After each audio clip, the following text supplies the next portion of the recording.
Olá, boa noite. Estamos começando mais uma live de segunda-feira. Hoje eu tenho a honra de ter um pesquisador aqui conosco, o infectologista Ricardo Zimmermann, falando do Rio Grande do Sul. E ele vai nos contar sobre a pesquisa mais recente da qual ele participou com um grupo de outros 5 pesquisadores para estudar as mutações, as linhagens do coronavírus que estão em circulação no Brasil. E a gente já vai entender a diferença também entre linhagem e mutação e o quanto devemos nos preocupar ou o quanto a gente apenas continua se cuidando como estava, se é mais contagioso ou não. Então, doutor Zimmermann, muito obrigada por aceitar o convite. Vou deixar o senhor se apresentar primeiro para nós, para quem ainda não te conhece. Boa noite, Cristina. Um prazer estar aqui com vocês hoje. Eu, como tu disseste, sou médico infectologista e eu colaboro com grupos de pesquisa de bancada de ciências básicas e também com grupos de pesquisa clínica. Então, me sinto à vontade para fazer essa transição do que é in vitro para o que é in vivo. Eu já fui consultor da Organização Mundial da Saúde, preceptor do Fundo Global contra a Tuberculose, consultor do Ministério da Saúde para interpretação de genotipagem do HIV, já fui coordenador de guideline brasileiro da Anvisa, de infecção de corrente sanguínea. Então, eu me sinto bem falando sobre o assunto, embora eu queira deixar claro que eu falo em meu nome, não falo em nome de mais ninguém. E é uma honra poder estar ajudando esse grupo da cidade de Esteio, no Rio Grande do Sul, a fazer essa pesquisa com tão pouca verba, mas com tanto carinho e dedicação. O grupo da doutora Cláudia Thompson, que foi agora responsável por esse artigo, com a Patrícia, que é doutoranda dela, nos trouxe vários insights importantes. E é um exemplo de parceria público-privada, porque o prefeito ele conseguiu, em Esteio, fazer uma parceria com a DuPont e conseguir verba para tirar uma série de informações importantes que nos ajudam a entender melhor o vírus e a circulação dele pelo Brasil todo, inclusive. Explica exatamente o que vocês estavam buscando, que pesquisa era essa, qual era o foco? Bem, desde o início nos chamou a atenção que o vírus parecia estar evoluindo mais rápido do que a biologia dele parecia prever. Se você olhar os coronavírus, e quem lembra do parque de dinossauros, lembra que o genoma tem letrinhas? A, U, T, G, C, são as letrinhas. O coronavírus tem muita letrinha.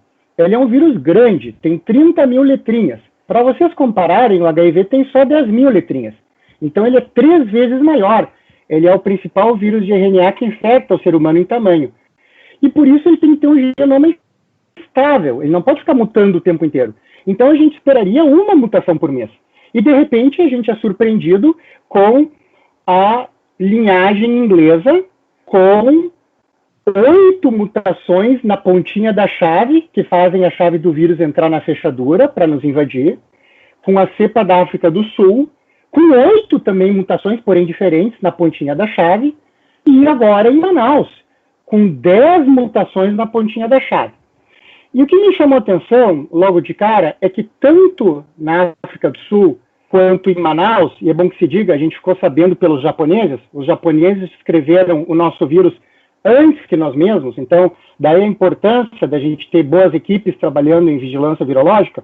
O nosso vírus, ele tinha uma mutação, assim como da África do Sul, que é a chamada mutação no 484. Meu Deus, que complexo, o que é isso? Isso é o seguinte, essa chave nova não é simplesmente uma chave feita por um chaveiro melhor, que entra melhor na fechadura. Essa chave nova, que tem a 484, tem uma ranhura nova, Cris, totalmente diferente. Então, a gente predisse que isso poderia fazer com que houvesse escape, e, de fato, foram 2 casos já publicados de reinfecção, agora por mutantes 484, e também redução, infelizmente, de eficácia de vacinas. E agora o grupo do David.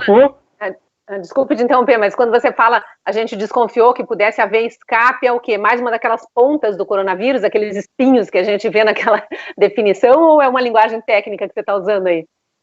Escape e fuga. Mas você falou muito bem, aqueles espinhos são os spike em inglês, que dão aspecto de coroa, por isso se chama coronavírus, são as chaves que o vírus entra para entrar na fechadura. Então, de fato, as mutações são nas pontas mesmo, tem razão. Mas escape é porque esses mutantes podem fazer com que a nossa resposta imunológica não reconheça mais, e por isso a reinfecção. E, infelizmente, algumas estratégias imunológicas que usam anticorpos contra essas pontas também podem deixar de ter efeito, como o soro convalescente, e até as vacinas podem reduzir a sua eficácia. É lógico que as pessoas têm que se vacinar, mas a gente tem que ter em mente, sim, que a vacina pode ter sua eficácia reduzida. O grupo do Davi Ho, que já tinha trabalhado com HIV, é o grupo que tinha introduzido o conceito de coquetel, mais recentemente demonstrou que para a África do Sul, para a cepa sul-africana, que é muito parecida com a nossa de Manaus, a vacina da Pfizer e Moderna, que estão entre as melhores do mundo, podem perder em 6 vezes a ação neutralizante, o que é bastante preocupante, Cris. Então é bom que as pessoas saibam, antes de mais nada, que a gente se vacina, mas continua se cuidando, inclusive porque existe esse conceito deturpado, eu estou vacinado, eu estou 100% seguro, não pode, tem que continuar com distanciamento, com máscara, evitando aglomeração, essas coisas todas que a gente aprendeu durante a pandemia, né? Cris, o que tu disseste está extremamente acurado. O problema é a perspectiva que as pessoas têm da vacina, e não a vacina em si. Se colocou muito peso, muita pressão na vacina, se propagandeou a vacina como se fosse a chave para ter de volta a vida que a gente tinha antes. Ela é muito boa, tem que ser feita, mas ela faz parte, ela é uma peça de um quebra-cabeças de prevenção, que inclui tratamento quando indicado para as pessoas de risco, que inclui higienização de mãos, que inclui evitar aglomerações em ambientes fechados, por exemplo, e outras medidas que a gente conhece. Vamos voltar lá para as dúvidas em relação às mutações de vírus. Primeiro, eu acho que também é importante esclarecer que todos os vírus sofrem mutação, né? A gente não precisa ficar desesperado porque está acontecendo isso com o coronavírus. É natural, já se sabia que isso ocorreria, né? Então, Cris, já se sabia que isso ocorreria, as mutações acontecem, fazem parte da evolução, da interação entre o vírus e o hospedeiro, mas o que nos chama a atenção são essas 3 linhagens. A linhagem da Inglaterra, a linhagem da África do Sul e a linhagem de Manaus. Por quê, Ricardo? Porque a gente esperaria uma evolução mais lenta, pelo que eu disse anteriormente, um acúmulo mais lento de mutações. De repente, a linhagem da Inglaterra e a linhagem da África do Sul tem 8 mutaçõezinhas na ponta da chave, naquela espícula que você falou. E a de Manaus tem 10. A questão é, cadê o elo perdido evolutivo? Onde é que está o esqueleto entre o macaco e o ser humano? Então houve esse salto, e isso são as linhagens que tu falava anteriormente, que são caracterizadas por um grupo de mutações. Então não é simplesmente uma mutação, é um grupo de mutações. Isso é importante. E o que a gente pode falar em relação aos vírus, ao SARS-CoV-2, que é o coronavírus, que estão em circulação no Brasil? A gente sabe que são 4 linhagens, então todas elas estão circulando aqui. Muito bem colocado. A gente sabe que o coronavírus, no Brasil, é fruto de pelo menos 100 introduções com sucesso do vírus ao redor de fevereiro do ano passado, mais ou menos pelo carnaval. Isso é muito importante para o coronavírus, porque o coronavírus é diferente da gripe. Na gripe, se você tem 10 infectados, os 10 transmitem. No coronavírus, se você tem 10 infectados, 1 ou 2 transmitem. Então, para o coronavírus chegar no Brasil, ele teve que ser inoculado múltiplas vezes. Ou seja, para o coronavírus causar um incêndio, múltiplas faíscas são necessárias. Então, ele foi introduzido no Brasil em fevereiro do ano passado, e ele evoluiu, como tu disseste, em 4 linhagens. 2 linhagens são as mais importantes. E esse vírus de Manaus é uma sublinhagem. E é importante frisar isso, porque eu já vi especialista falando em veículos de imprensa que existiriam 30 linhagens diferentes do vírus do Brasil. Não, não é verdade. São 4 linhagens, 2 são muito mais importantes, as outras 2, na minha opinião, caminham para a extinção, e essa variante nova de Manaus é uma sublinhagem que tem essas 10 mutações na pontinha da chave, 12 mutações no total, que se associam a novos aminoácidos no lugar de antigos, ou seja, mutações significativas. E aí, o que vocês descobriram quando foram estudar essas linhagens em circulação no Brasil, que são 4, né? E essas mutações, essas várias mutações em cada uma das linhagens. Alguma delas é mais perigosa, porque a gente está ouvindo desde que identificaram essa linhagem de Manaus, que, por exemplo, talvez o maior risco de contágio seja responsável pela quantidade de doentes e até de mortes nesse pico mais recente, nessa segunda onda da Covid lá. Cris, é verdade. O mesmo grupo da doutora Cláudia Thompson, com a mesma verba da parceria público-privada de Esteio, prefeito, aliás, gostaria de agradecer o prefeito Leonardo Pascoal, ajudou um monte, e essas pessoas merecem ser louvadas, porque fazem parcerias público-privadas e nos dão a resposta com pouca verba, sabe? Isso é muito legal de ver. Mas voltando, o mesmo grupo, e eu já tinha participado da publicação, tinha mostrado que a mutação 484 já estava circulando pelo menos desde outubro no Brasil. E o que a gente fez foi mapear essa mutação 484, que está presente na África do Sul, faz parte daquela linhagem da África do Sul, no Brasil. E a gente encontrou que essa mutação 484 pode estar presente nas 4 linhagens.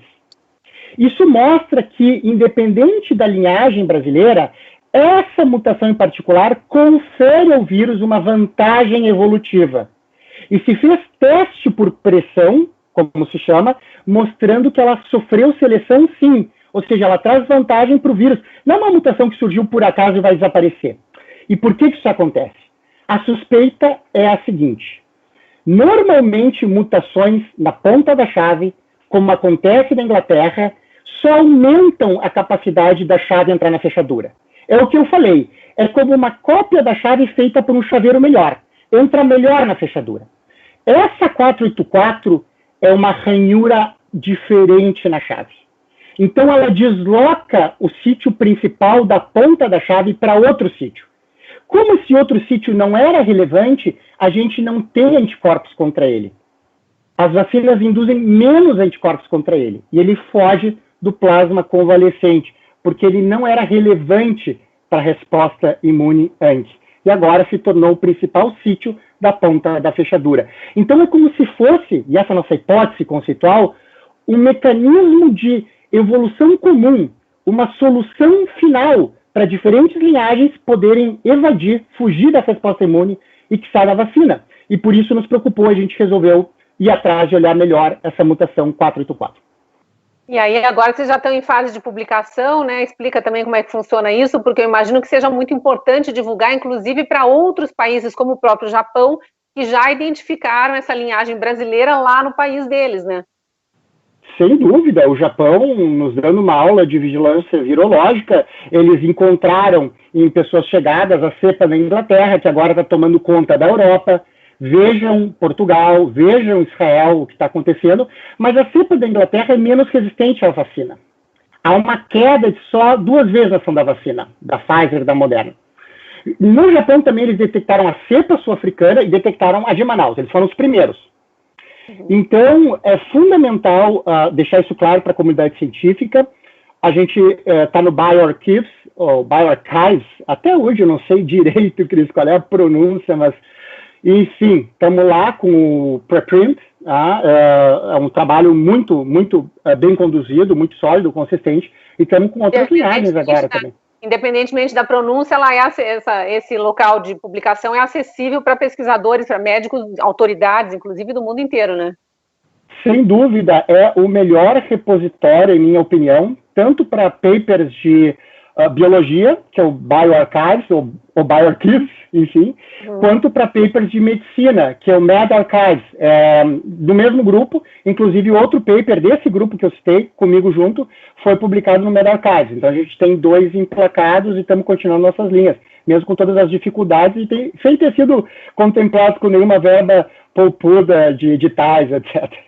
E embora vocês sejam pesquisadores, a gente imagina que os pesquisadores ficam mais em laboratório, fazendo seus estudos, mas eu suponho que vocês também já tenham disparado algum comunicado para o Ministério da Saúde, para que, enfim, as várias centrais de saúde, todas as secretarias de Estado e tal, possam ser avisadas e alertadas. Não sei se tem alguma medida que possa ser tomada, enfim, mas é importante, né?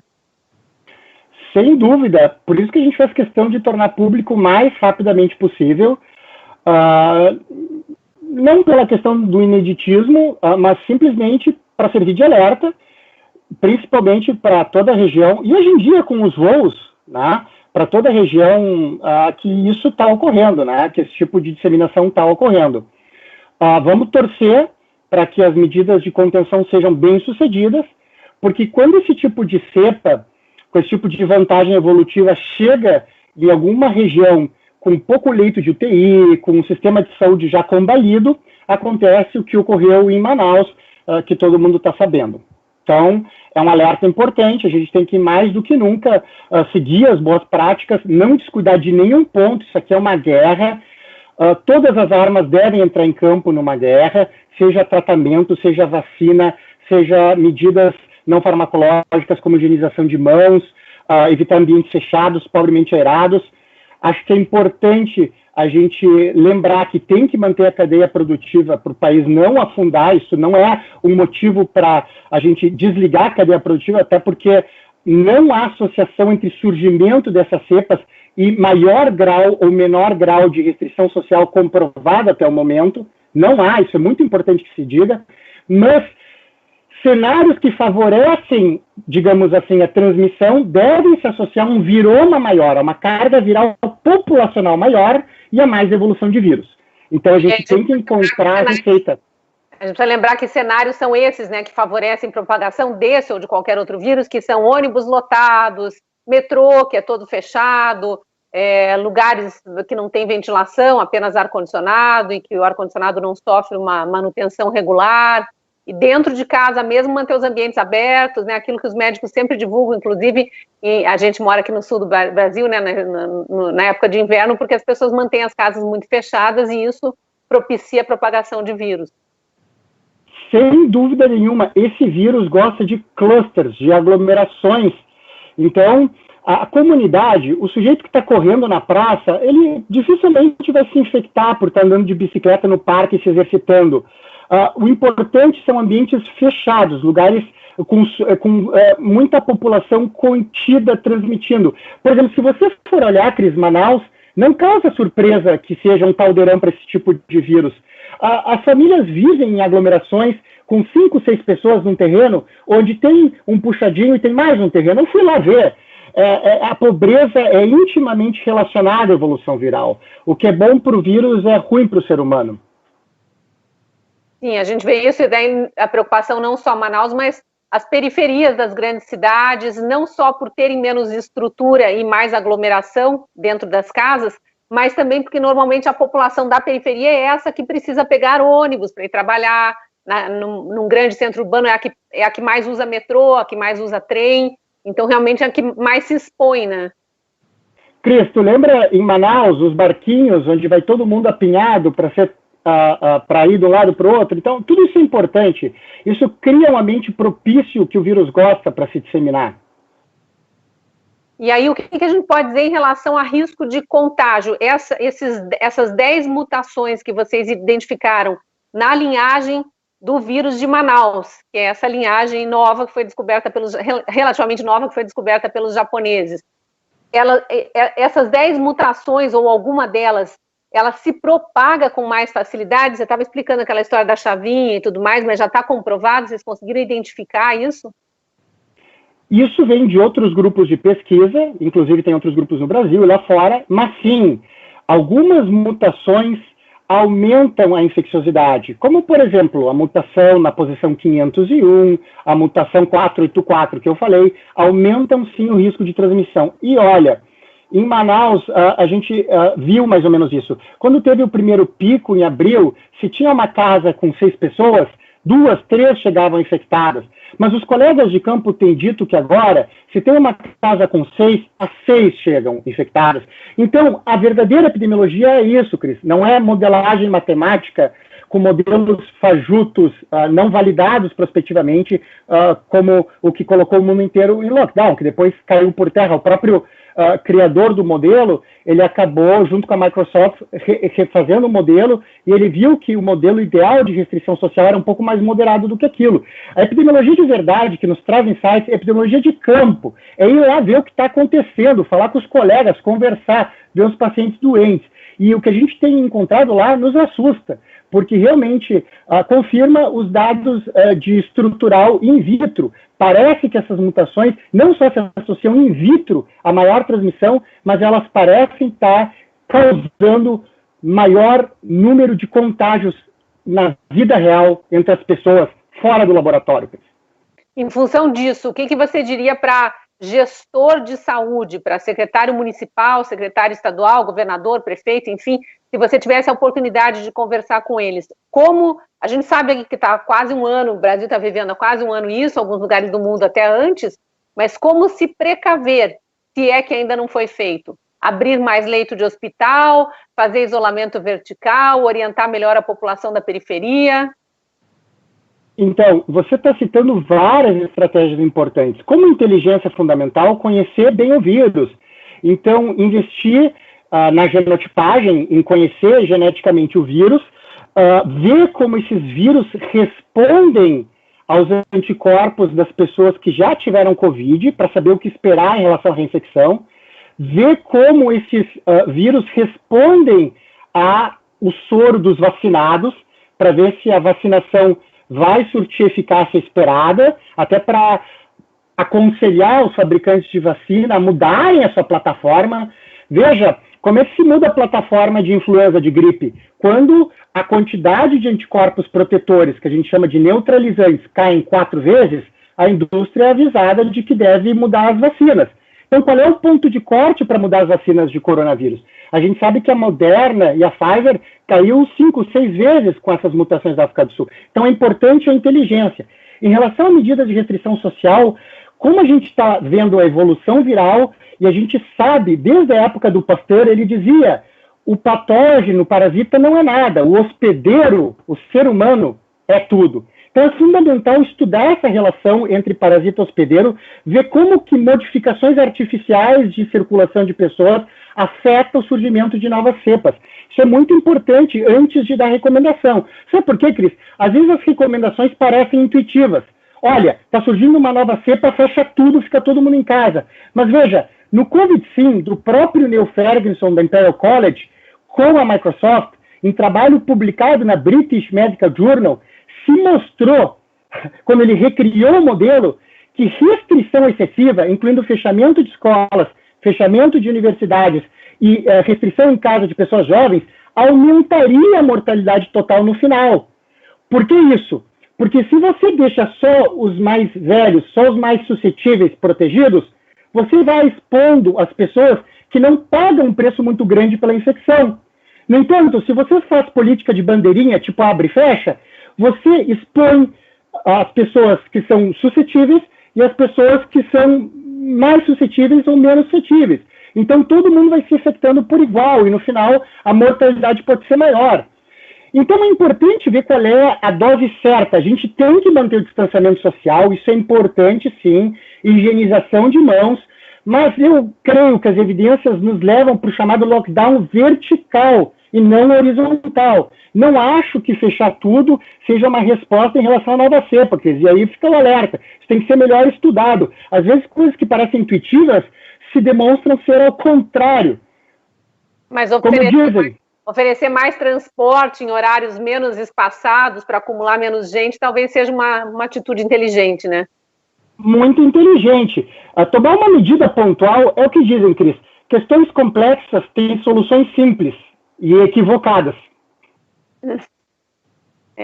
Escute, para a gente não se alongar demais, mas não deixar de falar aqui, você mencionou algumas vezes na nossa conversa reinfecção.